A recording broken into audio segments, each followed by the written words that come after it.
আমি তোমাকে ক্ষমা করলে আমার ছেলে কিন্তু তোমাকে ক্ষমা করবে না। আমার ছেলে যদি একবার জানতে পারে তুমি ওর বাবা, তাহলে কিন্তু ও তোমাকে মেরে ফেলবে। মা, ওই তোমার ছেলে চলে এসেছে। মা, এই পিস্তলটা সেদিন কাজে লাগবে যেদিন আমি আমার বাবাকে চিনতে পারবো। ইনি কে? ইনি ইনি ইনি তোর একটা আঙ্কেল।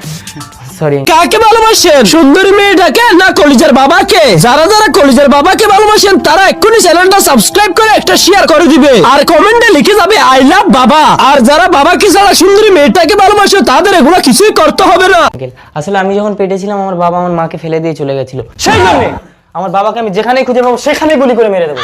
মা, আমি আজ রাতে খাবো না, শুয়ে পড়ছি। পারলে আমার ছেলের কাছে এক্ষুনি তোমার পরিচয় দিই না, তোমাকে খতম করে দিতে পারতাম, কিন্তু না, তোমার মতো একটা পাপীকে আমার ছেলের কাছে খুন করিয়ে আমি জেল খাটাতে চাই না। আমাকে ভুল বোঝো না মৈত্রী, চলো শুয়ে শুয়ে সারা রাত আমি তোমাকে সব বলবো। আমার সাথে আর তোমাকে শুতে হবে না। আমার ছেলে যদি দেখে ফেলে কি বলবো? তুমি আমার স্বামী, ভদ্রভাবে ছেলের কাছে কি ঘুমিয়ে পড়ো, যাও। মৈত্রী,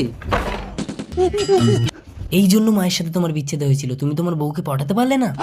আরে আমি কি এমনি চলে গেছিলাম? তোর মা আমাকে একদম ভালোই বাসতো না। ভালো কেউ কাউকে বাসে না, ভালোবাসা আদায় করে নিতে হয়। যাও, দরজা ভেঙে মায়ের ঘরে ঢুকে যাও। ভেঙে ঢুকে যাবো?